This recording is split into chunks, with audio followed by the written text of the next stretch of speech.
Boa tarde, é com enorme prazer que recebemos a senhora Ariane Abdala. Senhorita. Senhorita melhor. É, melhor, né? Senhorita, sobrinha do nosso apresentador, né? O senhor Norberto Carvalho. O cara faz uma apresentação que ele para se apresentar é inesquecível. Então vamos ver se a sobrinha também faz esse tipo de apresentação, né? Você não conseguiu, né? Porque a apresentação do seu tio é fantástica. Meu nome é Norberto Carvalho. Aliás, eu estou aqui na Bebericando. Mas é isso, é com enorme prazer que a gente recebe uma pessoa que escreveu um livro e a gente vai falar muito sobre tudo. Tudo que você entende dessa história do seu livro, né? Eu vou dar um spoiler depois, durante a entrevista, senão eu vou queimar meu cartucho logo na entrada. E é um grande prazer. Nós tivemos você é a primeira jornalista, escritora que está aqui presente, então é um prazer recebê-la. Sinta-se em casa, viu? Que honra, muito obrigada. Muito bom ter você aqui. Mas eu estava pensando, enquanto eu estava vendo, eu falei assim, para mim você é aquela coisa aqui no canal, como o que veio primeiro, né? O ovo ou a galinha. Então, o que veio primeiro? A gente sabia que ela escreveu um livro que tem a ver com o programa, ou o fato de ter uma jornalista, sabe? A jornalista puxou vir pelo livro, os dois. Ou o livro puxou a jornalista? Mas os dois, porque pra gente é um primeiro momento com uma jornalista dentro do nosso canal, né? Muito legal, estou muito feliz de estar aqui para falar sobre o meu trabalho e sobre qualquer outro assunto que eu possa falar com vocês. Perfeito. Então eu vou fazer uma pergunta clássica para você. Qual é a bebida que você mais gosta? Água. Olha, que maravilhoso. Água é bom. É a base de tudo. É a melhor bebida que existe. É a mais pura, né? É verdade. Mas você tem preferência pela água? Por algum tipo de água? Eu gosto de, no dia a dia, beber água da torneira. Eu só não bebo quando não é recomendado, né? Aqui no Brasil, acho melhor você não fazer isso. Lá em São Paulo... Diz que agora pode, Diz que né? pode. Né? Às vezes eu fico com medo do encanamento e tal. O problema é o encanamento, né? Porque o encanamento, ele vai guardando impurezas durante todo o seu percurso. Às vezes eu não penso nisso, tomo e bebe água mesmo, e dá né? tudo certo. Assim, também cria anticorpos, né? Aí deve criar tudo, né? Mas eu também gosto. Eu prefiro nem comer nada o que vem logo depois desses anticorpos. Você mora em Atibaia? Agora eu moro em Atibaia. Isso, mas lá e eu não água tô lá? tomando. Eu não sei, porque eu não me informei ainda sobre a água. Então eu tô tomando água do filtro mesmo. Tá. Eu gosto de água a temperatura ambiente. Eu não tenho preferência por marca de água. Mas você sabe que tem gente que tem, né? Você sabe que tem sommelier de água. Não sabia que tinha sommelier de água, mas assim, eu percebo que tem gostos diferentes. Acho que no Brasil só tem dois, pelo que eu andei sabendo aí, dois caras que são feras.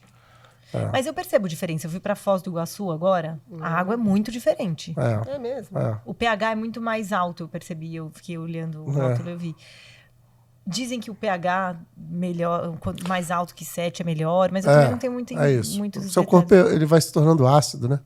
E aí você vai neutralizando o corpo para quando você nasceu você tem um pH alto. Então ele não é ácido. Porque no meio ácido você começa a dar o desenvolvimento das doenças, tipo câncer. Ele se desenvolve melhor num pH ácido. O que faz isso? Vamos lá, açúcar e várias outras coisas. E aí a água é o melhor caminho para você nutrir o corpo e transformar esse seu pH num pH neutro, né? Não ácido. É isso daí. Eu gosto muito de água, porque água, assim, você chega num lugar e te oferecem água. Eu sempre aceito água, eu tenho esse lema de aceitar a água, um lema comigo mesmo. Acertamos na sempre água, bom você estar hidratado. Sim, tem uma história... E se sente muito melhor. E com esse calor, o que é isso no Rio de Janeiro? São Paulo tá muito quente também, muito quente também. E Atibaia também. Mas me conta uma coisa, vai em festa, você não bebe nada. Água. Eu vou em muito pouca festa, viu? A coquetel você vai. Escritora. Pouco. Eu não gosto muito de eventos sociais. Eu vou em poucos, porque o meu trabalho ele já é uma sociabilização constante. Eu tenho que entrevistar pessoas, eu tenho que... eu almoço com pessoas, eu tenho uma empresa também que hoje eu presto serviços, eu ajudo as pessoas a escreverem seus livros, as empresas a escreverem as histórias. Então eu estou sempre quando eu tô trabalhando, eu sempre vou ao encontro das pessoas e eu me adequo aos ambientes. Então, quando eu tô no meu momento de lazer, geralmente eu fico mais quieta. Porque minha vida já é uma festa, entendeu? Por exemplo, falei pra vocês que eu tava em Foz do Iguaçu. Eu fui no lançamento de um livro de um cliente. Foi uma festa, assim, a melhor festa que eu já fui. Uma festa enorme, uma festa super produzida. Eu tomei água. Eu tava lá trabalhando também. Sim. Tem um papel na festa. Claro. Então, na hora que eu não tenho mais nada pra fazer, eu quero ficar na piscina, eu quero ler, eu quero ficar em silêncio. Aí bebe suco, né? Aí eu bebo suco, mas eu gosto de suco natural. Eu não gosto de suco... Industrializado. Às vezes o de uva, aqueles De orgânicos, caixa, que só de tem a uva, vidro. de vidro, que só tem a uva. E você tem que checar várias vezes, né? Porque às vezes fala que é sem açúcar, que é sem conservantes, mas você vai olhar, tem 3 ingredientes. Eu olho pra ver se só tem a uva. Eu gosto... Aí eu Sim, tomo, tem eu uns gosto muito desse bons. suco. Mas café, eu tomo muito café puro. Passadinho. Você gosta de café. Café especial, gosto. Eu gosto de café. Você falou de bebida, o café tá incluído, né? Eu gosto de café. Café, então. Chá, você gosta também? Chá eu gosto, mas eu bebo muito mais café. Interessante. Embora eu faça yoga, eu tenho o estereótipo de quem gostaria de chá. Eu até tomo chá, mas eu tenho o hábito muito mais do café.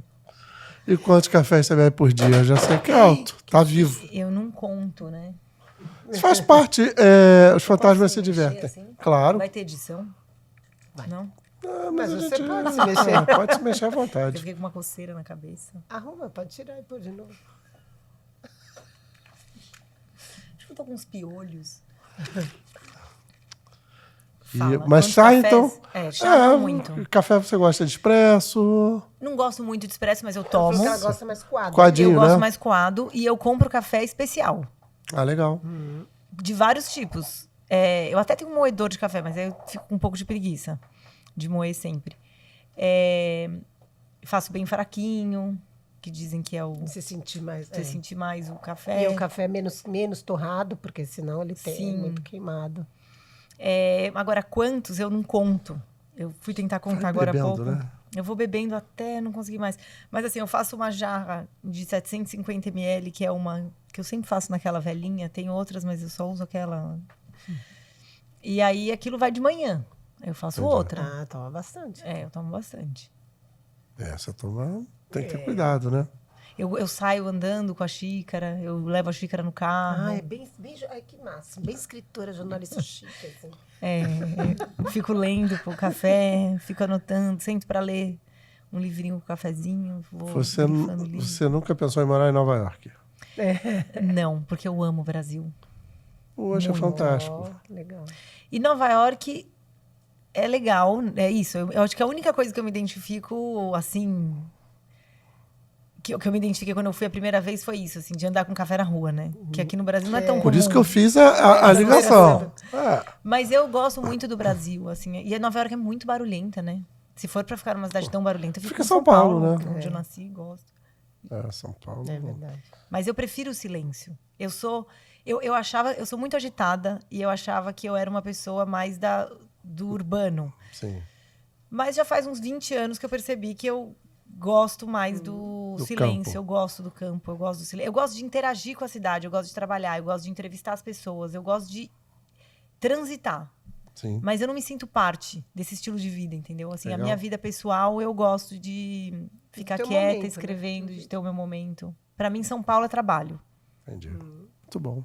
E você, então, você é jornalista. Sou jornalista. Mas aí você começou a escrever depois, antes? Como é que foi? Então, eu escrevo desde que eu aprendi a escrever, eu escrevo muito. Escrevo redação da escola, eu era aquela pessoa que era muito fácil escrever, Era dom, né? Dom. Eu acho que é um dom, assim, de dom. saída tinha uma naturalidade. Sim. Eu não vou nem falar pra você assim, eu adorava escrever. Porque, mais do que gostar, é algo que eu fazia naturalmente. Eu não pensava sobre isso. Ai, que legal, vou escrever.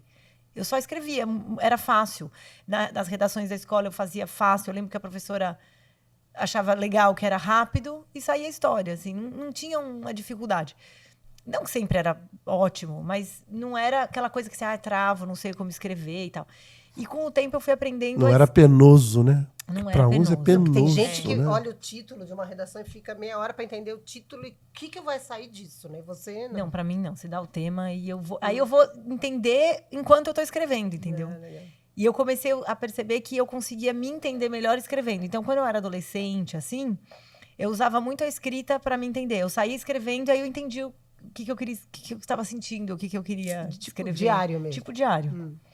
Escrevi muitos diários. Aí minha mãe falou uma época assim, por que você não escreve um livro? Você fica escrevendo o dia inteiro e tal. Nessa época eu queria ser atriz, fazia teatro, nem pensava em nada ligado à escrita. Mas eu tinha aquele livro Confissões de Adolescente, que era da minha geração. Tinha um livro, tinha peça, tinha um programa de TV. Então eu tinha essa inspiração da Maria Mariana, que era a atriz, né, que escreveu. E aí eu resolvi escrever um livro sobre adolescência também. E escrevi minha opinião sobre as coisas. Pus lá os temas e escrevi.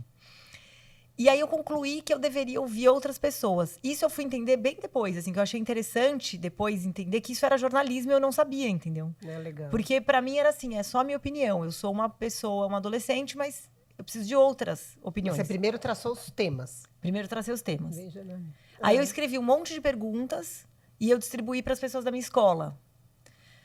Para os meus colegas responderem. Aí eu tinha tenho uma prima que era professora de educação física, que dava aula para várias séries. Aí eu falei, bom, vou passar para ela porque eu tô só com a minha série, ela vai passar para pessoas de... Sim. Então eu tinha um pouco essa visão da amostra, eu preciso fazer uma coisa que represente mais do que só eu e tal. Você tinha quantos anos aí? Eu comecei o livro, eu tinha 13 Olha. e eu publiquei, tinha 16. Que é uma fase que muda muito, né? Quando Sim. publicou, eu já tinha vergonha do conteúdo. Começou com uma cabeça, terminou com... Mas aí eu decidi que eu tinha que entrevistar pessoas que trabalhassem com adolescentes. Aí eu comecei com a minha psicóloga, com o professor de natação, mas eu lembro que tinha, assim, sexóloga. Eu entendi que precisava de sexóloga. E eu falava isso para os adultos e eles iam me ajudando. Uma tia indicava alguém e tal. Aí, assim, eu entrevistei o Serginho Groisman e o Luciano Huck. Olha! E, assim, ligando, eu ligava e falava, eu tenho 13 anos, estou fazendo um livro, queria entrevistar. E aí as pessoas achavam legal, marcavam. Minha mãe me deu um gravador. Eu entrevistava, eu fazia pauta, entrevistava. Eu transcrevia tudo à mão. Depois eu grifava o que eu ia usar no livro. Isso é exatamente o meu trabalho. Então, assim, isso eu acho... Só que eu demorei para entender isso, porque eu tive isso... Aí eu continuei fazendo teatro. No livro está escrito que eu queria ser atriz, que escrever era um hobby e tal. Só que no final da escola eu concluí que eu devia fazer jornalismo. Eu lembro que o teatro era legal, mas era muito desconfortável ao mesmo tempo para mim me expor. E aí eu resolvi que eu queria... Não sei, entendi que tinha a ver com jornalismo e fui fazer a faculdade de jornalismo. Só que nos primeiros anos, no primeiro ano principalmente, eu comecei a estudar à noite na Casper Libero. Tá. Eu não fiz cursinho antes, eu não lia o jornal. E a minha referência do que era jornalismo, eu nem tinha, né? E assim, eu não lia jornal, não via notícia, eu não tinha esse hábito na minha casa. Assim, meus pais não me estimulavam com temas políticos, econômicos. Então... na minha casa era muito mais uma conversa sobre o que hoje a gente chama de inteligência emocional. Sim, Então eu falava de mais sentimentos, o que eu sentia, assim, meus pais foram formados em psicologia. Então era muito legal, eu tinha muito espaço para questionar, falar de qualquer assunto, mas não tinha esse pragmatismo assim do mundo. Então eu cheguei na faculdade, encontrei um monte de gente mais velha, politizada, gostava de hard news. E aí eu fiquei boiando, eu falei, acho que eu me enganei, acho que isso não é o que eu quero, não tenho referência nenhuma, eu me sentia totalmente perdida. Pensei, acho que eu devia ter feito psicologia e tal. Mas aí, com o tempo, quando eu comecei a trabalhar, meu primeiro estágio foi na Gazeta. No próprio prédio da Casper. No próprio prédio, aí você recebia bolsa, né? Eu recebia a bolsa. Era esporte, eu nem gosto de cobertura esportiva, mas eu gostei muito de trabalhar. Assim, quando eu descobri o trabalho, eu falei, gente, isso é muito legal. Assim, poder escrever, perguntar, produzir as coisas. E aí eu fui entendendo que... Aí foi caindo minha ficha. Aí com terapia, muitos anos, eu comecei a ver que... Mas eu já fazia isso quando eu era criança, assim, por lazer. Na verdade, quando eu fui no último ano da faculdade, eu fui para a revista TPM, Trip para Mulher. Que foi aí que eu me encontrei mesmo. Porque aí a revista ela tem um tempo diferente da TV. A TV você depende de outras pessoas, você tem que ser uma coisa mais superficial, tem um tempo, né? Depende de muitas coisas. E a escrita para a revista, não. Você entrevista a pessoa no tempo que você quiser, ninguém tá vendo. Você pode ficar amiga da pessoa, você pode se aprofundar, você pode voltar, né? Você pode selecionar mesmo o que você está escrevendo. Selecionar. Depois você tem um tempo de escrever, você tem mais profundidade. Aí eu me apaixonei e aí eu percebi que era exatamente aquilo que eu fazia. Claro que agora, com o computador, né? É outra coisa. Tecnologia Você sempre foi de ler muito. Né? Sempre Porque fui para de ler escrever muito. você tem que ter muito vocabulário. Com 13 Sim. anos, escrever e... Né? Sim. Sim, sempre fui de ler muito. Eu leio muita coisa ao mesmo tempo. Tem coisas que eu abandono. Eu não sou aquela pessoa que eu preciso terminar o livro que eu comecei. Às vezes eu começo e não gosto, não troco. Hoje em dia eu leio várias coisas ao mesmo tempo. De vários assuntos diferentes. Meu pai fazia isso. Lia vários livros ao mesmo tempo. Minha mãe. Só que ele acabava, tá? Não, a maioria eu acabo. Mas se eu não gosto, eu não tenho compromisso. Assim, tenho que acabar. Mas a maioria eu acabo. Mas eu leio assim agora, né? Eu leio de educação de filho, eu leio de literatura, eu leio de negócios, aí eu leio algum que alguém me falou. Aí eu esqueço que eu tô lendo. Às vezes eu vejo no Kindle, assim, pra ver o que ficou pra trás, que eu esqueci que eu tava lendo. Mas é legal. Muito legal. E aí, esse foi o primeiro? Você já escreveu muitos? Eu escrevi alguns. Eu escrevi depois uns... Na faculdade, assim, ainda eu ajudei alguns projetos de organização de alguns livros e tal, que eu nem sei se ainda estão se ainda acontece. Eu escrevi um livro que eu nunca publiquei, que foi o único que eu escrevi uma história imaginada, mas eu não gosto muito. Para mim, eu gosto de escrever não ficção. É mais confortável, assim, poder imaginar qualquer coisa é muito amplo.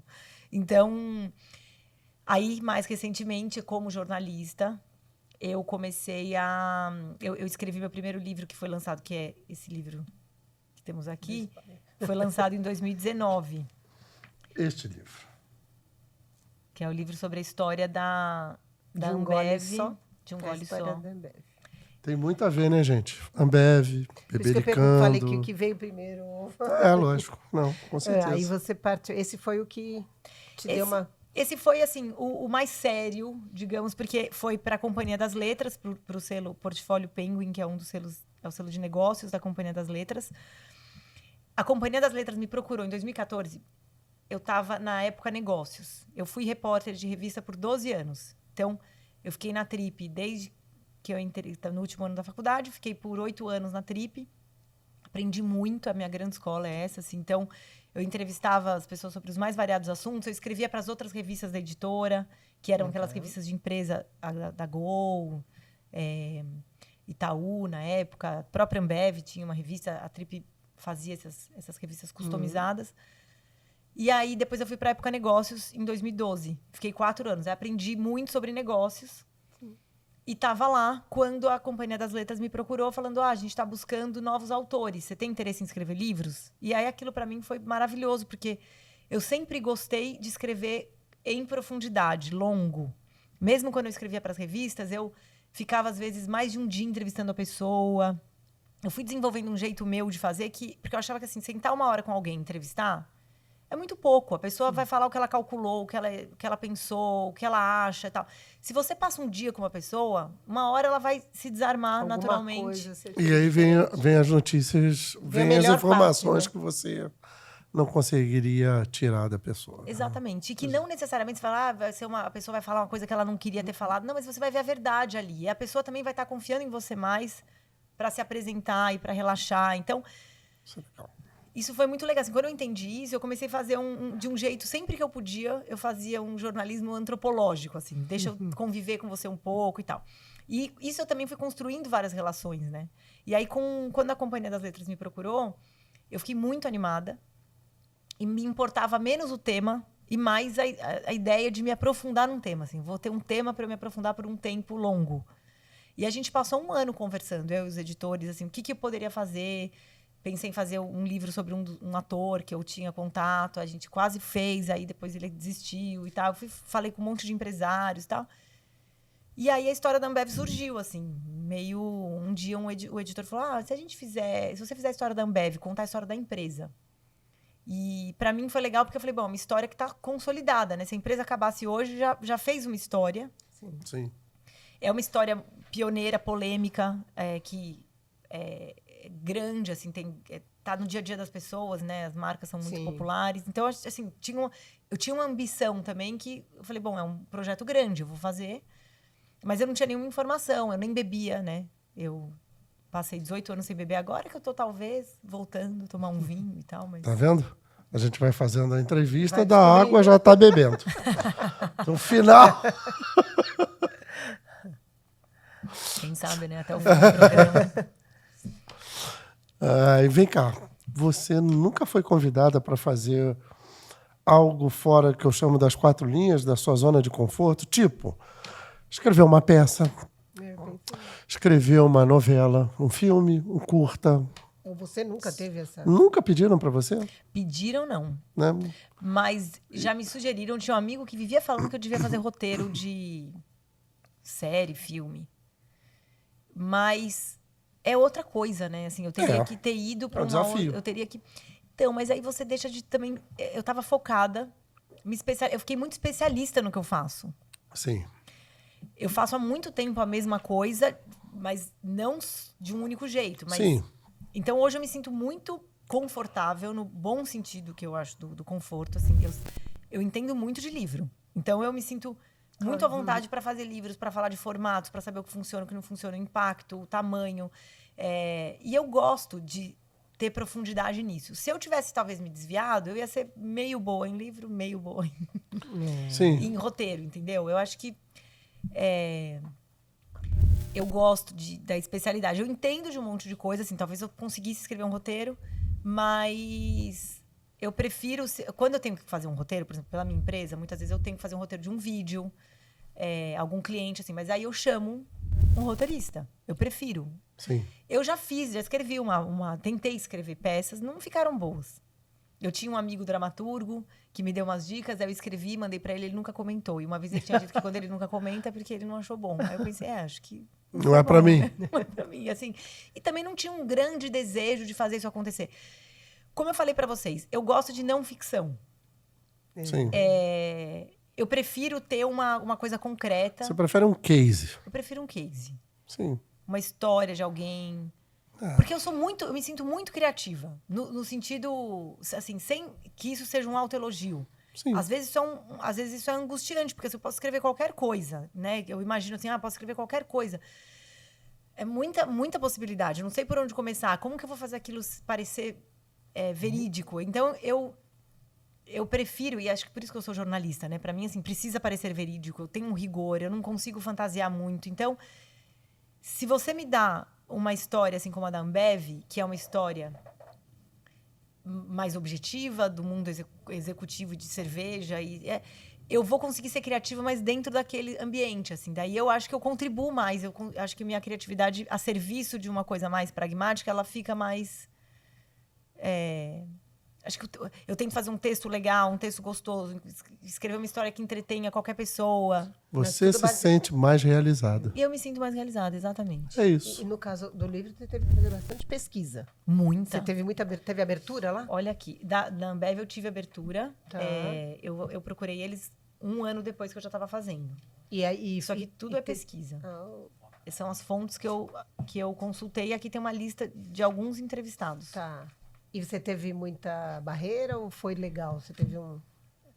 Foi legal porque eu fui também estratégica. O que eu fiz? Eu fiquei 1 ano pesquisando o que tinha de público. Como é uma empresa de capital aberto, tem muita informação pública, tem muita matéria, tem muito dado. E tem muito ex-funcionário. E muito ex-consultor, ex-advogado. Então, eu procurei muita gente que já estava distante da empresa, no primeiro momento. Eu me muni de um monte de informações que eu não precisasse pedir autorização. Tá. E aí, quando eu tinha material para publicar um livro que seria correto, começo, meio e fim, não ia ter nada inédito, Sim. mas eu teria amarrado todas as pontas. Então, assim, tudo bem, não vai ser o melhor livro do mundo, mas é um livro ok, dá para eu fazer. Metade desse, assim, talvez. Um pouco menos. Dava para fazer um livro assim. Aí eu procurei eles e falei, eu vou fazer o livro. Eu tô com um contrato assinado com a Companhia das Letras. Vocês querem falar? Querem que eu ouça? Eu quero ouvir vocês. Tem espaço. Tem espaço, eu quero. E isso faz muita diferença. Porque se eu tivesse chegado lá de cara e falado, olha, quero fazer um livro, tá bom, entra na fila, né? Sim. Quando a gente tiver tempo, a gente... Sim, você já tinha pensa. Gente boa por trás e já estava com ele encaminhado. Encaminhado, exatamente. Aí Aí eles prestaram atenção, aí eu fui tomar um café com um dos executivos e falou, não, então deixa eu entender o que você tem e eu conto, né? Tem jornalista que guarda tudo para si, mas eu parto do princípio que se eu quero que a pessoa se abra, que a empresa se abra, eu preciso me abrir também. Então eu falei, né? Falei o que eu já tinha, falei mais ou menos o que eu ia escrever. E aí eles falaram, não, mas você tá muito focada no Brasil. Ótimo, então me mostra o mundo. Vamos ampliar, eu vou pedir mais prazo para editora, a gente cresce o projeto. E aí foi legal, porque realmente eu fui várias vezes para os Estados Unidos fazer entrevistas com executivos. Aí eles quiseram que eu entrevistasse também pessoas que, não só brasileiros que estavam morando lá, mas pessoas de outras empresas adquiridas, que faziam parte das fusões também. Aí eu também consegui entrevistas por minha conta. Então, os ex-donos da Budweiser, eu falei com eles, o pessoal da família Anheuser-Busch.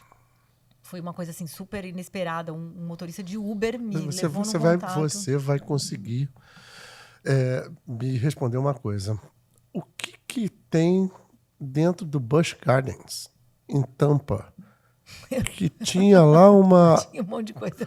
Que até agora eu não sei o que é aquilo, porque você chega em Busch Gardens, mas tem lá um negócio da Budweiser, que eu não sei se era uma partição de uma fábrica, porque lá tinha, né? Tem tempo que eu não vou para Tampa, para Busch Gardens, né? Então, assim, tinha uma coisa da Budweiser dentro do parque. Eu não sei o que era aquilo ali. Eu não sei se era em Tampa. Você sabe que ficou aquele negócio meio... Mas eles fecharam isso. Quando a Ambev comprou, a ABI, né? Que virou a Ambev, comprou... Eles fecharam isso, porque isso tudo... Eu não sei os detalhes, mas acho que era um parque, né? O parque ainda existe. Mas era deles. Pois é. Mas eles venderam os negócios todos que não tinham a ver com o core para reduzir custo, que é o que a Ambev faz muito bem, né? E então, eles fizeram isso, e esse negócio deixou de ser deles, mas eu não lembro os detalhes. Deve ter no livro, tá? Eu vou ler. Então, porque, assim, eu fui algumas vezes e a gente chegava lá, antigamente tinha essa parte... Gente, caiu um copo no estúdio. Aqui tem umas coisas assim, né? Caiu primeiro uma lâmpada, agora um copo. Não. Aqui é fantástico. Caiu outra dela. A gente... Só para ela finalizar o que você estava falando. E depois de visto, o que eles falaram do livro? Você estava falando das entrevistas? Das entrevistas lá fora e tal. Né? Não tem uma opinião única, né? Tá. São várias. São opiniões. Sim. Alguns me dão, alguns não me dão também. Claro. Mas, por exemplo, o Ricardo Tadeu, que é um executivo que hoje mora nos Estados Unidos, ele fez um post no LinkedIn, um artigo, falando que o livro trouxe um retrato muito fiel do que eles eram e dos acertos e dos erros, e que meio dizendo que ajudou a refletirem o que eles querem construir daqui para frente. Esse feedback para mim foi fantástico, assim, até pus numa palestra que eu fiz na época, porque para mim é o melhor feedback. É mais legal do que dizer que o livro é bom ou ruim. Obviamente, bom, eu preferiria, né? Mas é dizer que o livro foi fiel, né? E que fez eles pensarem. Eu acho que nada me deixa mais feliz do que isso, assim, né? O livro mexer, não só com eles, mas com quem lê também de fora e tal. E aí, assim, alguns executivos, o Jean, que é o Jean Gereissati, que é o presidente da Ambev no Brasil, eu não entrevistei ele para o livro, porque ele estava na China na época, enfim, não foi entrevistado. Mas ele comprou vários livros, fez alguns eventos internos com o livro, me chamou para falar lá com a equipe, então isso foi legal. O Jorge Paulo Lemann, que não deu entrevista para o livro, me chamou para tomar um café depois de ler o livro, assim, de receber o livro e ler. E isso, para mim, assim, é mais legal do que ter dado a entrevista, né? Claro que na época que eu estava fazendo, eu queria fazer a entrevista. Mas saber que o meu trabalho, puramente, assim, ele ter visto o livro e falar, bom, vou chamar para tomar um café, para mim vale mais que tudo, né? Que assim, é o meu trabalho abrindo a porta. Então, viu que foi correto, né? E que estavam as informações ali. Ele sempre fala que foi uma trabalheira, né? Assim, que eu tive muito trabalho para fazer. E, de fato, eu tive mesmo. Eu fui muito no detalhe. Tem gente até que critica o livro por isso, né? Que acha muito detalhe. Que quer ler a coisa mais resumida. Mas esse é o meu estilo, é o que você falou. Eu fiz o livro do jeito que me realiza mais.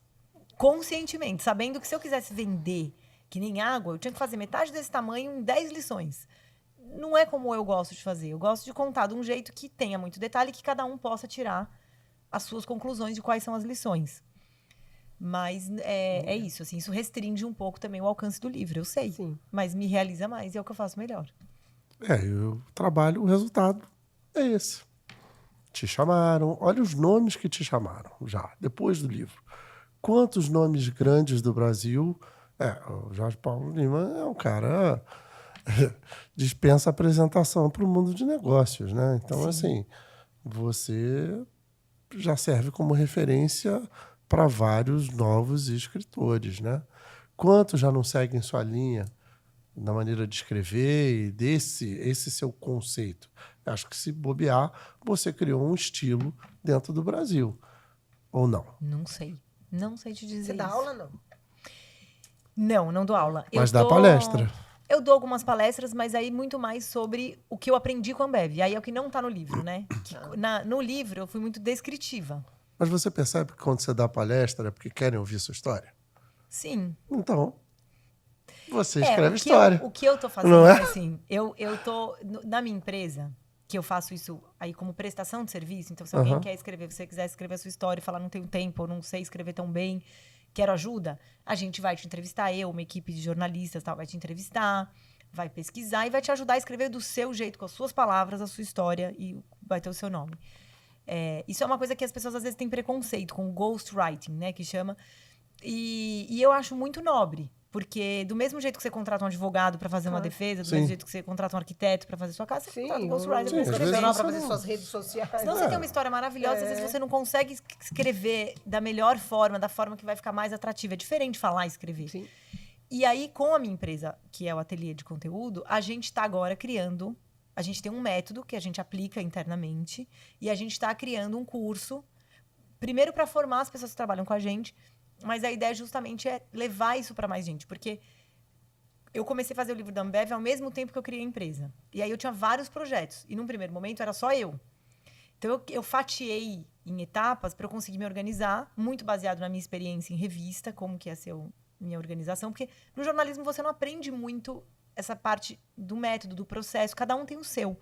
Então, quando eu era repórter de revista, eu ia entrevistando, é bom que o jornalista sabe apurar, né? Eu ia entrevistando colegas mais experientes, que eu admirava, e ia pegando coisas até eu criar o meu jeito. E eu sou uma pessoa metódica, assim, eu gosto da disciplina. Então, eu criei o meu jeito, eu tenho o meu jeito de organizar, e aí no ateliê eu criei isso. E à medida em que eu fui trazendo mais pessoas para me ajudar, eu fatiava processo para justamente alguém poder fazer só as entrevistas, alguém poder só fazer as transcrições, alguém organizar o roteiro. Às vezes é a mesma pessoa, às vezes são duas pessoas trabalhando juntas, mas isso ajuda a organizar o processo, né, em etapas. Então, e eu fiz isso com o da Ambev para eu também não me perder em tanta informação, que é muita informação, fiquei 3 anos apurando. E agora eu tenho, então, esse método que eu consigo passar. E eu estou nesse momento, assim, estou escrevendo um livro que coloca esse método para fora e preparando o curso. Então, agora eu acho que eu vou começar mais, assim, num caminho mais formal disso que você está falando, mas muito voltado para quem ajuda outros a escreverem. Legal. Em paralelo, está fazendo algum outro livro. Muito bom. Estou fazendo eu como pessoa física, livro autoral, eu estou fazendo um livro sobre o BTG, o banco, desde a fundação, BTG Pactual, né? Então, desde a fundação como Pactual até, que foi em 83, até os dias de hoje. Então, é uma história também com muitas reviravoltas, personagens muito interessantes. E eu estou fazendo as entrevistas, estou escrevendo pela Companhia das Letras também. Gente fera aí, né? Gente fera. O Brasil é um país complexo, né? Complexo, sim. Muito. E tem os livros do Ateliê de Conteúdo, que é a minha empresa, que a gente faz para as pessoas. Então, esse tem vários ao mesmo tempo, mas, de novo, eu não faço sozinha. Sim. Tem os líderes dos projetos, mas todos reportam a você. Sim. Seu crivo, né? Você tem. Muito interessante. A gente vai novinha e com uma bagagem grande, não né? tão novinha assim, mas estamos construindo. Deve ser referência para muita moçada aí. O pessoal da Com Casper certeza. mesmo. Eu não sei, porque tá muito. O jornalismo tá muito. Primeiro, tá com a autoestima muito baixa, né? Então, assim, quando eu converso com as pessoas... Eu já falei umas 2 vezes na Casper, que já me chamaram para conversar, foi super legal. Mas quando eu contrato estagiário, eu vejo que, assim, eles estão com... Muitos estão desesperançosos. Você fala com muitos jovens, muitos estão desesperançosos porque as próprias faculdades não animam muito. Mas eu não acho que é só o jornalismo, né? Não, mas o jornalismo está numa crise há bastante tempo, né? Redações enxugando, os veículos de imprensa perderam muito a relevância com redes sociais, tudo isso, e os salários são muito baixos.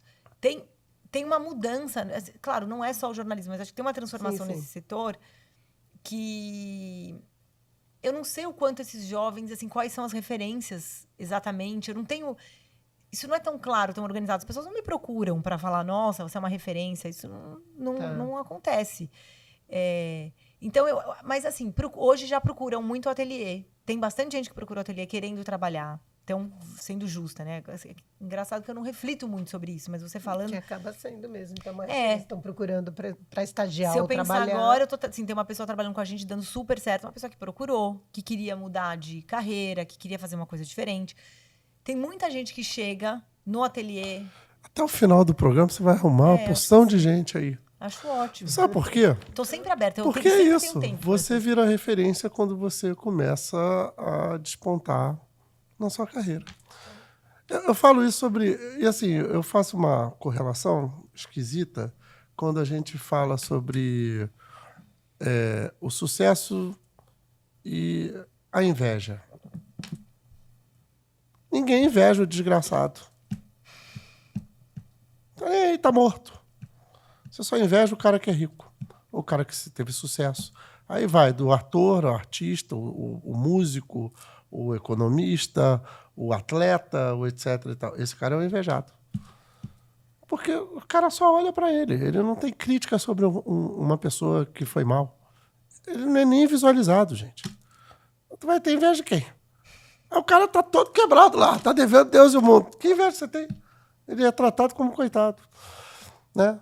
Então, quando você começa a despontar, você, querendo ou não, você se torna referência. Aí você se torna uma referência quando você é uma pessoa agradável, fala coisas que têm a ver com a sua profissão, quando você desenvolve um trabalho sem machucar ninguém, né? Porque muitos esquecem alguns caminhos aí, vão pisando, e aí só Deus sabe o que acontece. Sim. Mas aí vai da cabeça de cada um. E aí você começa a se tornar a referência. Isso é um processo natural. E parabéns. Obrigada. Porque... E você sabe quem você é, né? Porque você se descreve de uma maneira tão... Ela sabe quem ela é. Só que eu acho que ela já perdeu, ela ainda não entendeu, até o final do programa ela vai entender. Quando ela enxergar no final, ela vai falar, caramba, é verdade, é isso. Faz a conta que você vai ver quantos já te seguem. Mas eu te garanto que é uma opção de gente. Muito mais do que você imagina. E te veem por causa do seu trabalho e de outras coisas que você deve fazer, te veem assim, tipo, pô, esse é o caminho que eu gostaria. Mesmo que venham a criar o seu próprio perfil de trabalho, mas elas já te seguem e querem, pelo menos, minha fonte inspiradora é ela. Isso é fantástico, não é? Você não acha? Eu acho porque eu tô feliz, né? Exato, realizada. Se eu estivesse fazendo uma coisa... realizada, né, é isso. De fora para dentro e talvez à noite eu me sentisse vazia, não ia ter graça nenhuma. Aí seria superficial.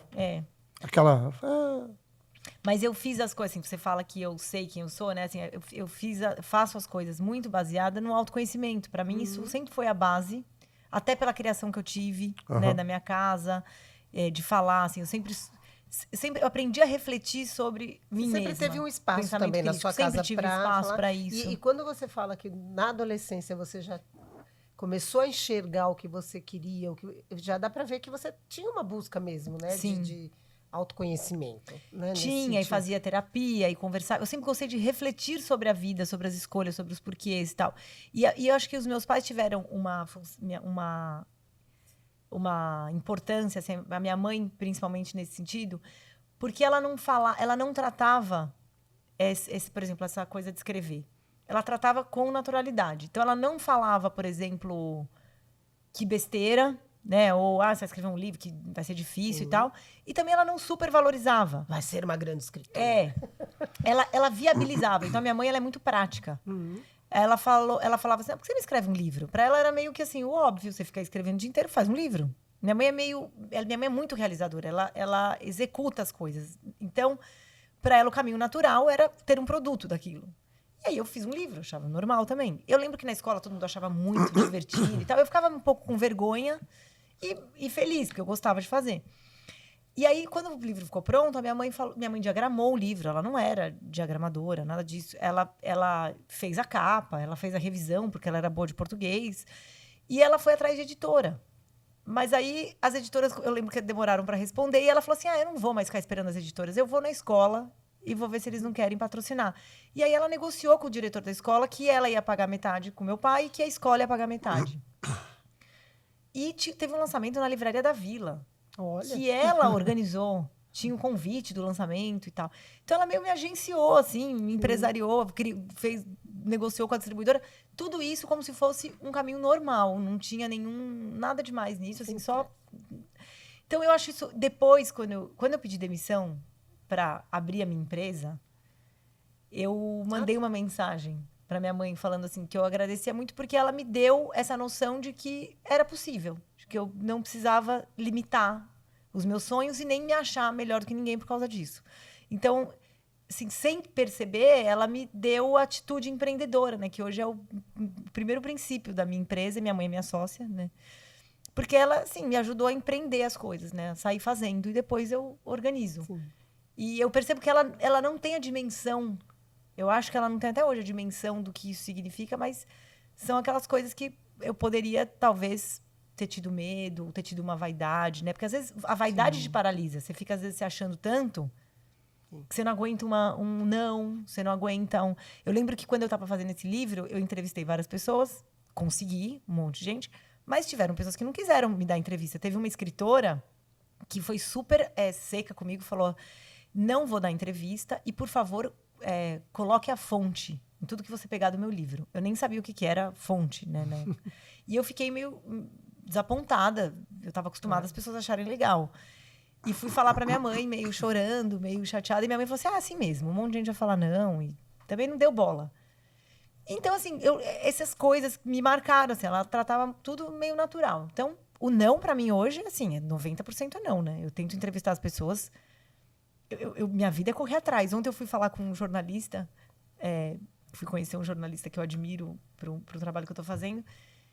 E ele falou, não, que eu passo o dia ligando para as pessoas, né? Para ter as informações. Eu falei, sim, eu sei. E eu adoro também. Eu prefiro 1000 vezes eu ficar ligando para as pessoas, perturbando as pessoas. Eu me sinto muito mais confortável nesse papel, porque eu gosto de correr atrás das pessoas. Eu gosto de saber que elas vão falar...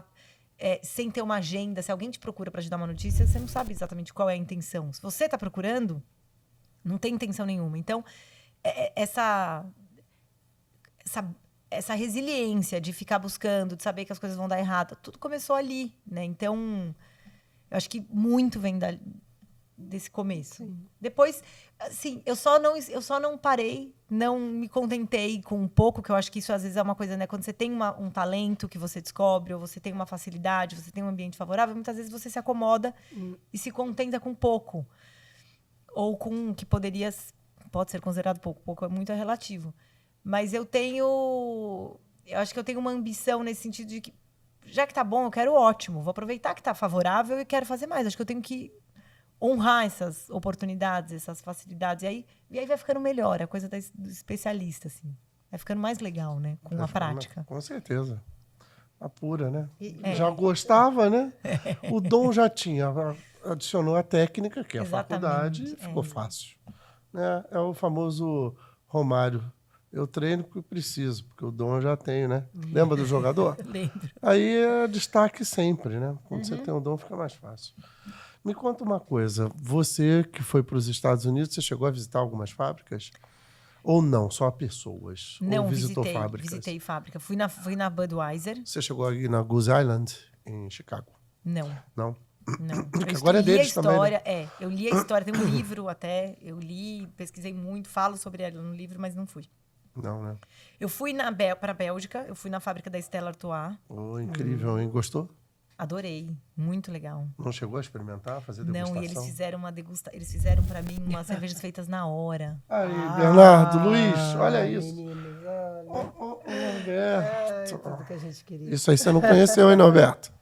Quem sabe agora eu volte lá. Isso. Você fala assim, nossa, o pessoal me criticou tanto que eu não Mas aí experimentei. ela- Tem que mas ela voltar. só Brincadeira. não vai chegar lá e vai falar assim, eu bebo água, né? Eu tomei uma cerveja sem álcool, para não dizer Tá que eu não bom, bebi vai nada. já. Ela tá melhorando, vai. Tá melhorando. Tá Na melhorando. África do Sul eu bebi uma cerveja sem álcool. Mas da Ambev também não, né? Da Ambev, porque eu fui ver a integração com a Saab Miller. Ah, Que na época eles tinham... foi muito legal. Foi isso que me deu a ideia que abriu o livro. Depois foi lá que eu tive... e o patrocínio disso tudo? Companhia das Letras. Editora. Não, E eles eu. patrocinaram tudo. Porque para ser um livro independente, eu não posso receber dinheiro da empresa. Tá. A empresa, na verdade, podia até não ter aceitado o livro. Seria um livro não autorizado. Foi bom que eles gostaram, assim... Entenderam que eu era séria, o livro ia sair de qualquer forma. Era uma oportunidade também deles falarem e se apresentarem. Então, eles abriram as portas. Mas quem patrocinou foi a Companhia das Letras e algumas viagens excessivas, porque a Companhia das Letras foi muito generosa comigo, muito além do combinado inicialmente. Mas eu também resolvi investir. Quando eu fui, sei lá, pela 5ª vez para os Estados Unidos, eu tive que pagar, porque já podia fazer pelo telefone algumas coisas e tal, mas eu queria ir conhecer, estar com as pessoas. Não. E cada viagem que eu ia, eu conhecia alguém que me ajudava num contato que depois eu queria Precisava voltar para eu estar de novo. E para os seus projetos é igual a leitura? Começa, e depois começa outro também, começa outro, vai até o fim, depois você Não, vai... eu vou até o fim, Tá. mas eu vou vários em paralelo. Você vai encaixando paralelo, Vou. é isso. É nesse Por sentido causa da que eu perguntei. empresa. Por causa da empresa, assim. Então, a empresa é infinito, né? É. Às vezes me perguntam, o pessoal do financeiro fala para mim, tá, mas se a gente tivesse 10 projetos a mais, vocês iam conseguir entregar? Eu falo, íamos conseguir entregar. Nunca neguei um projeto por falta de pessoas, porque sempre tem pessoas chegando. E como a gente criou esse processo, claro, é uma coisa muito trabalhosa, não é fácil fazer vários livros ao mesmo tempo. Eu sozinha não conseguiria. Mas você tem prioridades e momentos. Então, por exemplo, neste momento, o meu foco principal está no livro do BTG. Nos anos anteriores, não era o principal, porque eu fazia as entrevistas, a fase de entrevista eu estava começando, tinha gente me ajudando com pesquisa. E aí eu estava com foco em um ou outro projeto do ateliê, na própria gestão do ateliê e tal. Agora, o ateliê está num momento bom, até porque eu tirei uma licença maternidade. Eu organizei, então, o ateliê junto com a equipe para que ele ficasse bem sem mim, e ele está bem sem mim. Então, ele está operando bem sem mim. Hoje, o meu papel é menos de gestora, tem uma pessoa que cuida do todo, e a pessoa mora em Portugal. E não é a minha prima, Mirella, que é advogada. Já cuidou muito, a filha do Norberto, né? Mas é uma pessoa que mora em Portugal e que é o meu braço direito, assim, ela cuida do todo, da gestão de todos os projetos. Eu tô em alguns projetos hoje, mais do que olhando para o todo, porque tem alguns projetos que precisa de uma entrevista, de um tipo de entrevista que eu posso contribuir mais, então eu entro nele. No outro eu estou editando o texto, no outro eu estou reescrevendo, enfim. Mas o ateliê está muito... Tem hoje já... Ele já está com 8 anos, ele já... Está bem estruturado. Está bem estruturado. Eu ia falar anda sozinho, mas não é sozinho, né? Com toda a equipe que caminha. E eu tô focada no livro do BTG, porque o livro do BTG também, cada entrevista que eu faço, é uma potencial oportunidade para apresentar o ateliê também para alguém. Muitas vezes, uma pessoa que me deu entrevista vira cliente ou indica para outra pessoa. Então, uma coisa alimenta a outra. Sim. E o livro, claro, traz uma visibilidade para a gente. Como o da Ambev foi um divisor de águas para o ateliê, o do BTG eu também tenho esse desejo, né, que seja.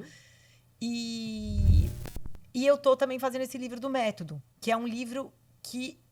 Aí ele está num outro estágio. O método está escrito, eu já tenho a editora, eu só tô esperando o timing certo para eu sentar e terminar o texto em formato de livro.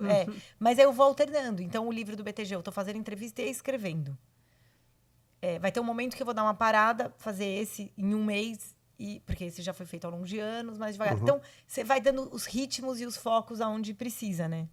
E agora que eu virei mãe, você me entende, né? Assim, tem momentos tem semanas que eu tenho que estar mais focada no meu filho, tem semana que eu consigo Sim. tirar o atraso do Nunca trabalho. Um dia igual ao outro, nem uma semana igual a outra. Exatamente. Né? Então, eu tenho... eu vou fazendo vários simultaneamente, mas quando eu tô fazendo um, naquele momento é ele, assim. E tem um planejamento claro de entregas e tempos, movimentos. E me conta aqui, quantas fábricas você visitou do complexo Ambev? Chegou ao México? Não fui pro México. Compraram a Corona lá também, né? Sim. Não fui pro México. Eu fui... Pra Argentina, você chegou aí? Não. Uruguai? Tudo Ambev, né? América do Sul não fui. Tudo Ambev. Mas eu fiz... ABI, né? ABI. Ambev. É que tecnicamente a Ambev América Aí botaram Latina. um nomezinho gringo pra, né? Porque virou uma empresa internacional. Porque a Uma Ambev proporção absurda, Latina, né? é mundial. A AB Ambev. A Ambev é uma subsidiária. Acho que tá escrito aqui. Da AB InBev, que é global. Que aí é mundial mesmo, é a maior do mundo. Que é Anheuser-Busch InBev, né? E virou InBev porque era Interbrew. Não me lembro. Acho que é isso, que é a belga. Juntou com a Ambev e virou InBev.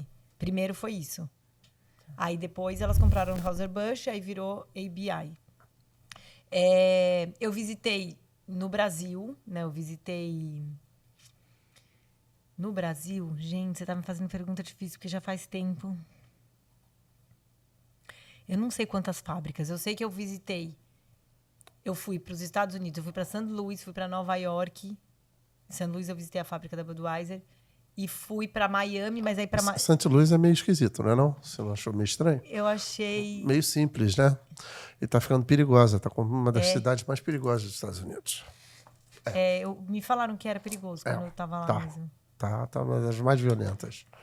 Mas eu gostei de conhecer porque Mas você foi muito pautada também, né? Você foi direcionada, te ajudaram lá totalmente? Fui. Então foi tranquilo. Fui, mas assim, por exemplo, o hotel eu escolhi sozinha. Tá. E eu fiquei com certo medo. Eu fiquei num hotel de beira de estrada, meio...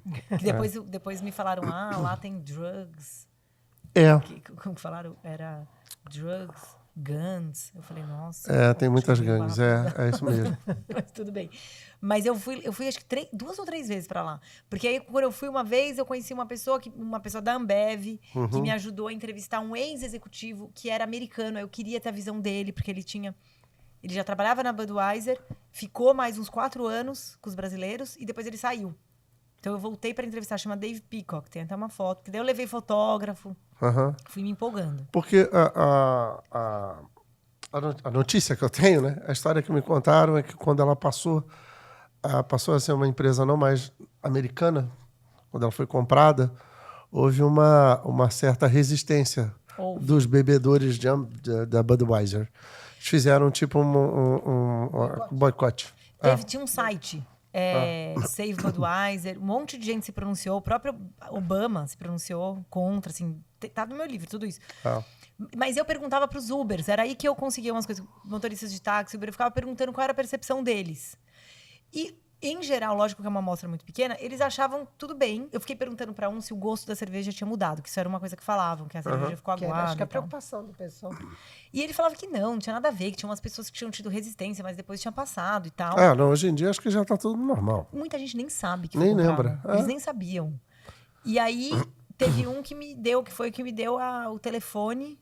Essa história é muito engraçada, porque o motorista de Uber, eu fiquei conversando com ele, ele falou assim,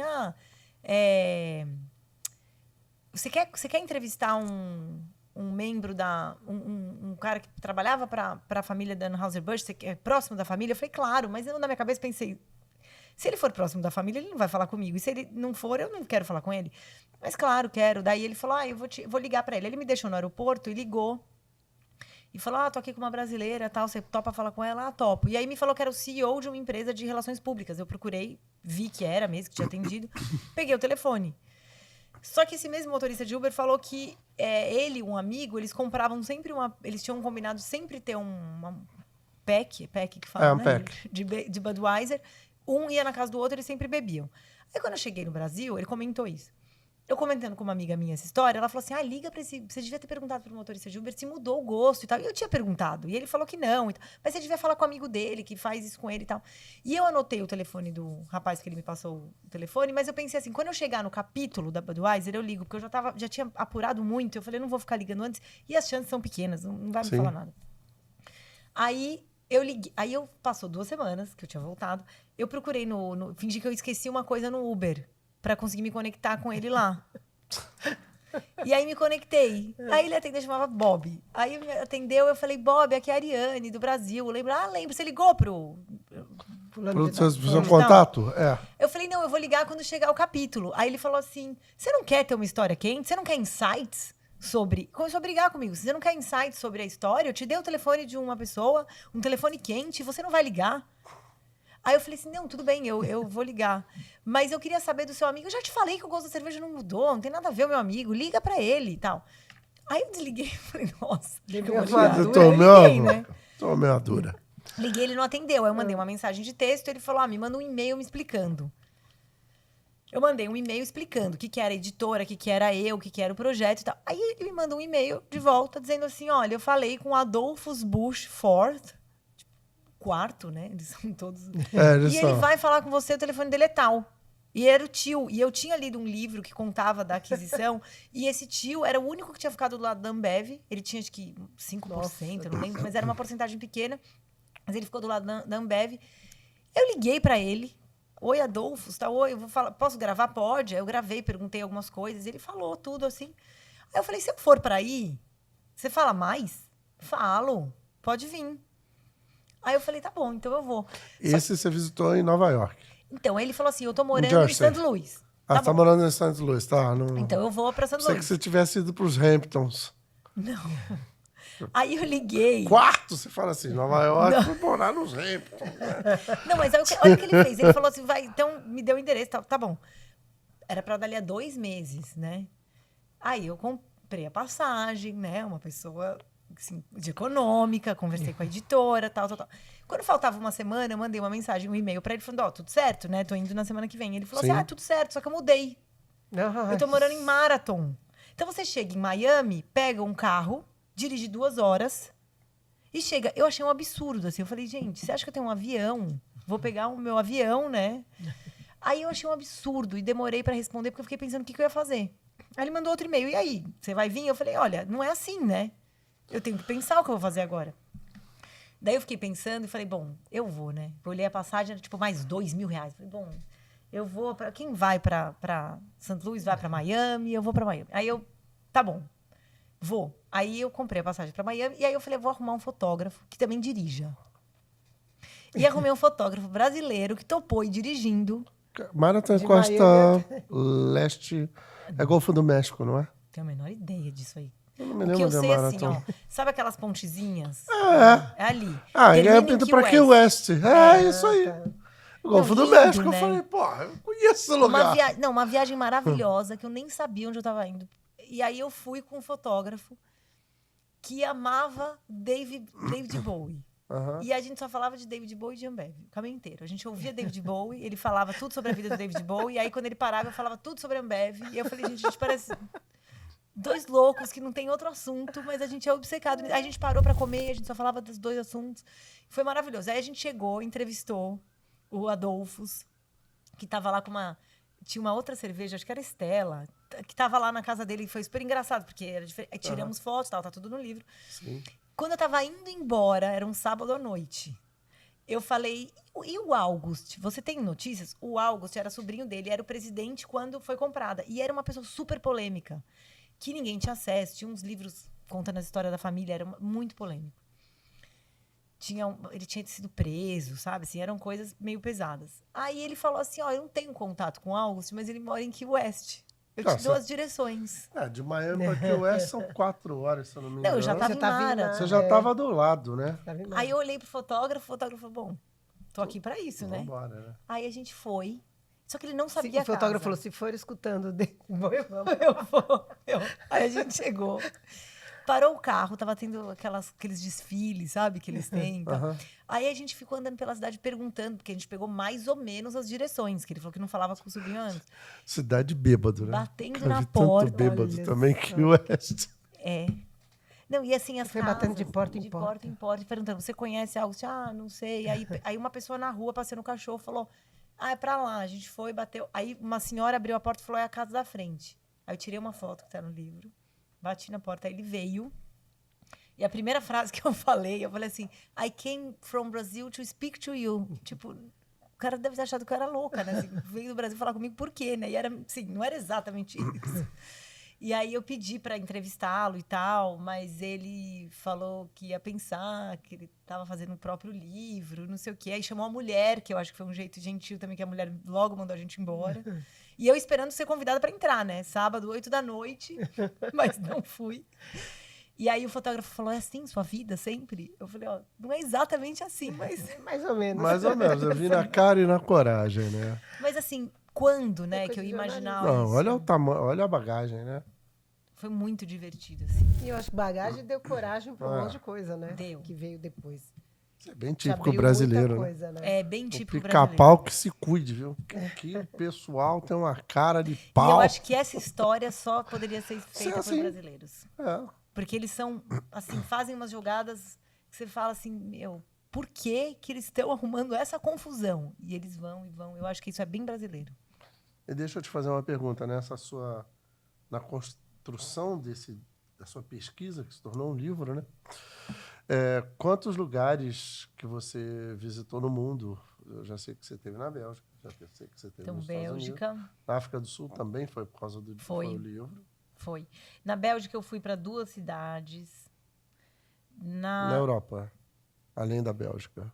A Hoegaarden é deles também, né? A Hoegaarden, que é aquela de trigo, né? Aliás, de trigo, uma das que eu mais gosto. Já tomou Hoegaarden? Pois é, né? Boa, né? Eu acho que foi... porque no Brasil foi Belo Horizonte, eu fui visitar a Vals, os meninos da Vals, os que agora estão com a fazenda cervejeira. Eu adoro eles, o Thiago e o... Você provou, pelo menos? Não. José Felipe Carneiro. Você provou? Não. Não, mas eu gosto deles. A cerveja tenho certeza que é ótima. Eles venderam para a Ambev, depois eles continuaram fazendo. Eles têm uma cervejaria em San Diego, a Novo Brasil, que eu fui. Eles fizeram um lançamento do livro lá. Eu estive lá agora há pouco tempo. Você teve? Em San Diego, sim. Mas não foi na Novo Brasil? Não. Poxa, devia ter. Eu fui fazer uma pesquisa para o hostel. Né? É um surf hostel, então eu vim pegar e adaptar o que tem lá e trazer a ideia para cá. Né? Claro, referências, né? Boas, né? Tem algumas lá que eu não gostei, não. Mas depois é off. A gente fala. Sim. Mas e aí você teve... E não bebeu, né? Mas bebi. Incrível, gente. Incrível. Talvez se ela bebesse, então ela conseguia terminar o livro. Sim, cada lugar tudo que me me ofereceram. Não, para Londres também teve uma história engraçada, porque para Londres foi o primeiro lugar que eu fui. Para visitar coisas da Ambev. Só que eu não tinha nada oficial. Eu vou falar Ambev porque... É mais fácil. Mais fácil, né? Porque eu fui para Londres, fui para Nova York, fui para St. Louis, fui para Bruxelas e para Leuven, lá na Bélgica. Fui para África do Sul, em 2 cidades. Fui para Johannesburgo e para... Você chegou aí para a China? Porque eles adquiriram uma cervejaria lá também. Sim, que é o Jean Gereissati. Ficou lá por 10 anos na Ásia, antes de vir para o Brasil. Soube depois de um monte de histórias, mas assim, não entrei. Tive que escolher. É o mundo inteiro que eles têm, né? É o mundo inteiro. Teve um momento que eu achei que eu tinha que ir para todos os lugares. Eles compraram a principal cerveja da República Dominicana, que é igual a Guinness na Irlanda, né? A principal da República Dominicana é a Presidente, né? Sim. E aí eles compraram, né? Eu não lembro os nomes que você está falando, está escrito. Tá lá. Eu falei, gente... Eu achei incrível isso daí. Porque... Não, eles compraram. E uma das pessoas que foi para lá, eu entrevistei também. Não vou citar nomes, porque agora me deu dúvida. Mas eu entrevistei, assim... Enfim, aqui, eu fui para esses lugares todos. Londres foi o primeiro, mas Londres eu não fui entrevistar ninguém oficial da empresa. Eu fui entrevistar um analista de bebidas, um analista do mercado financeiro que analisava o setor de bebidas, que era o maior do mundo, segundo me falaram, e fui falar com um investidor que eu pedi indicação para a Ambev.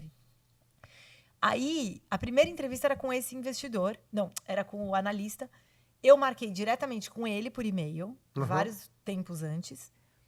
Pedi para a Companhia das Letras, então a Companhia das Letras estava bancando a viagem. Cheguei em Londres. Londres chegou e empobreceu, né? Entrou, já começa tudo em libras e tal.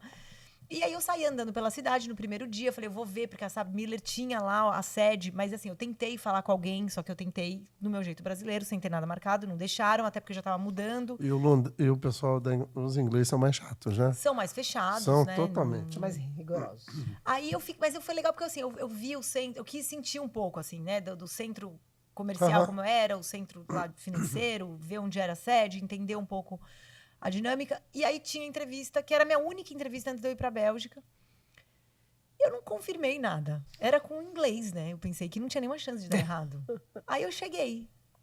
Aí quando eu cheguei na corretora, falaram, não, mas ele não tá aqui hoje. Aí veio a secretária e falou assim, meu, quem é você? Eu não sabia dessa entrevista, ele não tá aqui hoje.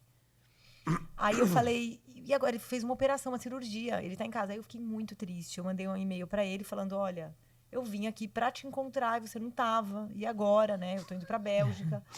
E eu lembro eu subindo a escada do metrô, quase chorando, pensando não assim, marcou gente... nada, tô triste. Mas você tinha marcado. Você tinha Só que não confirmou. Eu não confirmei, mas eu marquei com ele, tava marcado. Mas ele precisava confirmar. O inglês. Aí eu falei... Não, e aí eu cheguei cheguei Você tava no metrô? Eu tava quase chorando, pensando assim, a Companhia das Letras vai me matar, né? Vai falar assim, o que você vai fazer em Londres, né? Não tem nada aí. Tomei um chá, né? Aí... um chá da 5, visitei Buckingham. Visitei vários lugares. Aí ele respondeu assim, olha, se você quiser, vem até minha casa. Aí eu pensei, gente, melhor do que ir na corretora, na casa da pessoa, né? Que já tá mais à Aí virou o vontade. jogo. É lógico. Aí eu fui em Notting Hill, eu fui andando por Notting Hill, pensei, nossa, que maravilha, né? Eu fui por outro extremo. Aí cheguei na casa dele, ele tava cozinhando com a filha de uns 15 anos. Eu adoro ir na casa das pessoas, né? Acho que é coisa de jornalista, assim, ver a casa, ainda mais em outro país, que você vê a vida como ela é. E aí o meu inglês era super... Eu ficava super macarrônico, eu ficava meio com vergonha, mas é o que você falou, assim, vai dando muita coragem, né? Porque daí eu falei, desculpa meu inglês, mas vamos. Aí ele, imagina, tá tudo ótimo. Aí já me indicou alguns livros pra eu ler. A gente conversou enquanto ele cozinhava com a filha, ele contando as impressões dele. Olha que 10. Então foi muito legal. E aí começou, assim, minhas aventuras fora do Brasil. Então foi muito, sim, muito emocionante. Aí eu fiquei... Que legal. Animada. Legal. Muito bom. Nossa, a história é, né? Muito gostosa. Bom. Muito... Esse é um podcast que provavelmente eu vou ficar puxando para você várias coisas e tem história até amanhã. Se deixar, tem. Eu adoro falar do meu trabalho, né? E geralmente eu tô perguntando, não tô respondendo, então eu fico animada. Agora, deixa eu fazer uma pergunta que também tem tudo a ver com bebida. Você não pensa em fazer... puxando a sardinha para o Norberto, a história da cachaça no Brasil? Você sabe que isso é muito impactante. Sabe por quê? Até com cases que eu acho que te deixaria mais feliz, porque é um produto tipo DOC, né? É um produto que só pode ser chamado cachaça dentro de algumas características muito específicas, feitas no Brasil, pura de cana, com teor alcoólico de 38% a 48%. Eu andei fazendo meu dever de casa. Norberto, comigo você não pode reclamar, amigo. E entre outras coisitas mais. Mas é para aqueles que não sabem, então todos os vídeos do Norberto ele dá pequenas aulas. Bom, enfim. E aí... Você já pensou em fazer isso? Entrando mais pro lado, assim, do negócio, da cachaça? Não, eu não pensei, né? Não vou falar pra você que eu pensei, mas você falando, eu acho que deve ser um tema muito interessante. Porque e eu gosto do Brasil, gosto de coisas brasileiras, Sim, eu acho que é... E por ser seu parente, ele tem acesso a muita gente. E são os empresários hoje da cachaça, que mudou, né? Cachaça era muito lúdico, era uma coisa muito artesanal, feita em casa, provavelmente, com certeza, para os amigos. O cara vinha, eu fiz aqui, vamos lá, toma aqui, você está comendo em casa e tal. E aí houve uma mudança, né, no perfil, o cara deixou de fazer aquilo, porque muitos já aprovavam e já tinham aprovado, e aí a coisa já tomou um viés, virou um negócio, um comércio, e aí os caras estão cada vez melhores. Particularmente, eu acho que faltam várias coisas, mas tem que entender a particularidade de cada um. Teve um dia que eu cheguei aqui e perguntei para um conhecido do Norberto, prefiro não falar nomes, eu cheguei para o cara e falei assim, se eu quiser comprar toda a produção sua, como é que você faz? Deu para ouvir o grilo lá em Niterói. Tela azul, tela preta, deu o nome que você quiser. O cara não sabia dizer quantas garrafas ele tinha, nada. Sabe? Eu vi nada. Histórias parecidas com essa quando eu fui estudar cervejarias artesanais. A mesma coisa. Se eu disser para você que não tem garrafa, não tem garrafa no Brasil. As garrafas são importadas. Aí teve um problema também na Argentina que pegou fogo, explodiu a fábrica de garrafas deles, que atendem Mendoza inteira. Nossa. Então, assim, os caras estavam trazendo garrafa, ele sabe, garrafa do Egito, garrafa... Não tem garrafa. Aí começaram no Brasil as pequenas cervejarias com o tal do Growler, né? Que é aquela coisa de plástico que, para mim, modifica o gosto de tudo que tem álcool. Eu acho que meu amigo Norberto também me acompanha na mesma ideia. Álcool e plástico, para mim, não se misturam. Acho que são álcool, vidro. Eu acho que qualquer líquido no plástico ele perde um pouco, não sei. Acho que vidro para bebida seria o ideal. Até para leite. Eu acho que leite, quando era servido como naqueles filmes americanos, que o cara botava leite, né, vidro, né? Eu acho que fica melhor também. Mas eu nem sei mais o que perguntar para você, porque a gente teria uma infinidade de coisas. Delícia. E por tudo aquilo que você já apresentou em pouco tempo falando, eu acho que a gente entraria muito na parte de negócios, né? Que eu acho que é o forte. Sim. E olha que eu ainda não... É pelo pouco que eu estou aqui, né? Eu estou 1 hora e pouco. É isso aí. Enfim, eu acho que é um papo muito interessante de desenvolver com pessoas que trabalham diretamente. São os pequenos empreendedores de cervejarias, alambiques. Eu acho que pensar nisso... eu detesto sugerir coisa para os outros, mas assim, pela sua experiência, pelo que você viveu na Ambev, e mostrar como é que isso pode ser jogado até um workshop, sabe? Ou uma palestra para investidores futuros, para empreendedores futuros. Dar a voz para eu acho que seria muito interessante fazer. E como o Universo Bebericando pensa em várias coisas, e agora eu já estou pensando em algumas, durante essa sua visita aqui, essa é uma palestra que eu gostaria de ter. E ter você como apresentadora disso e mostrar para as pessoas que estão empreendendo num momento difícil no Brasil, que eu estou vendo que esse momento está difícil. Sim. Mas, assim... por essa capacidade sua de ter visitado, acompanhado a história, ela dá caminhos muito mais assertivos do que você nadar no universo que você se perde, né?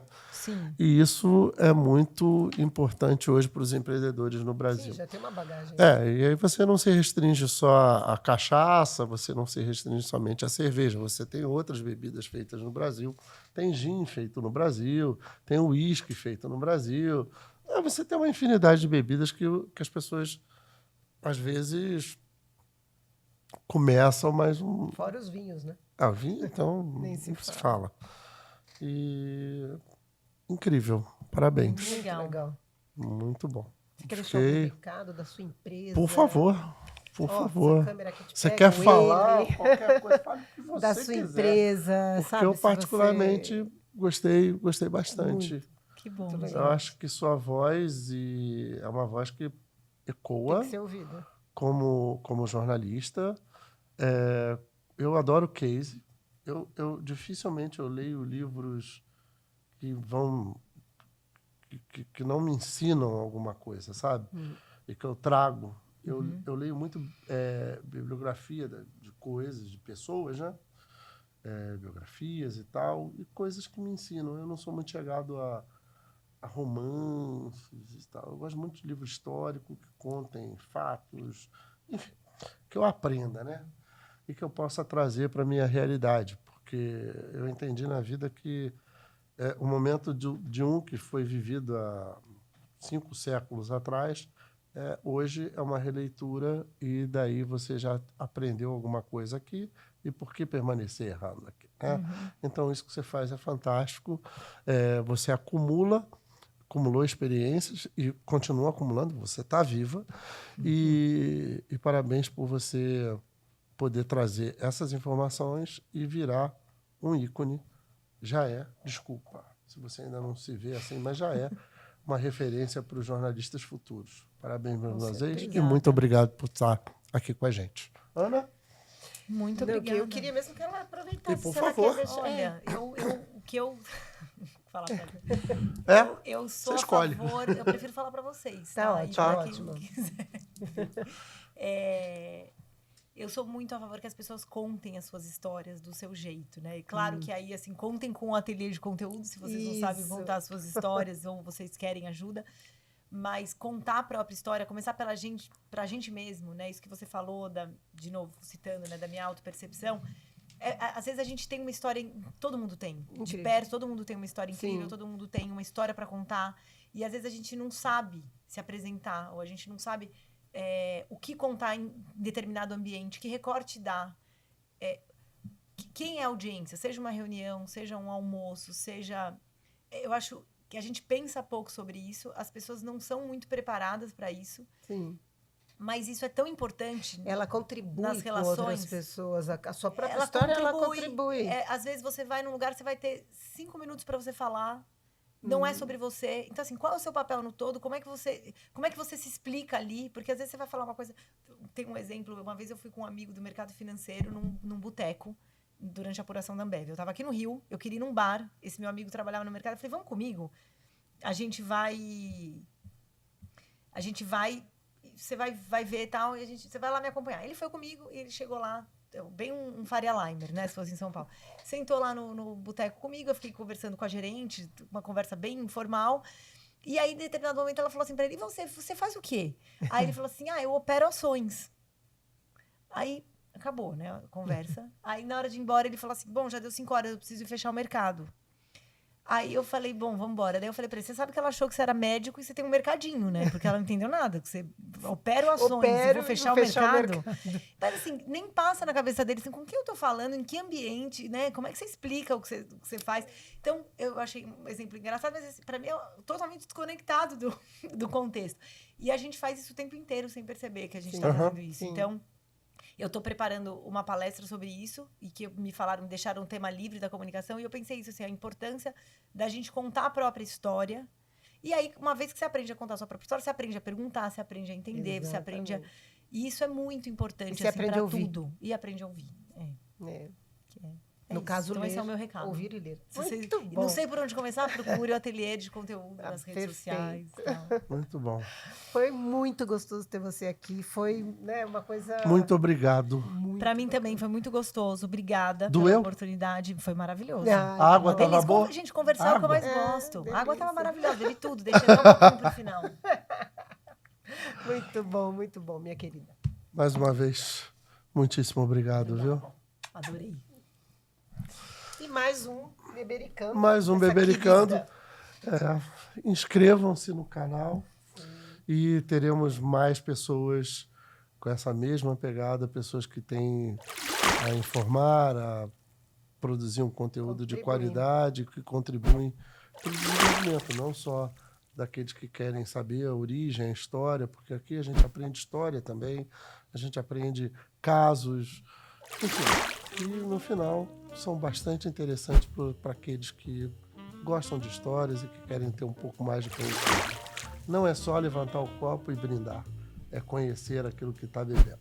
Muito mais uma vez, Bebericando. Beijo, pessoal. Tchau.